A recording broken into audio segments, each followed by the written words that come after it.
তেলেঙ্গানা ঘটে গেল একটি বড় দুর্ঘটনা। নমস্কার বন্ধুগণ, আমি সুব্রত বলছি।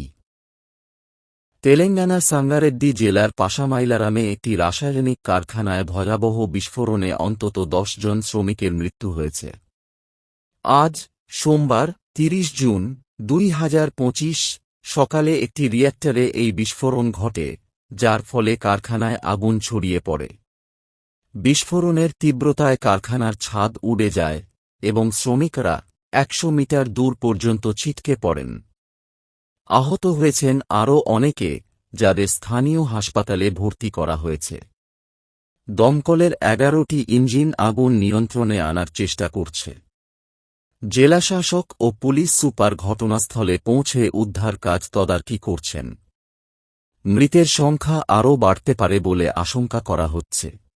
বন্ধুগণ, ভিডিওটি শেয়ার করে সবাইকে এই বিষয়ে জানার সুযোগ করে দিন। ধন্যবাদ।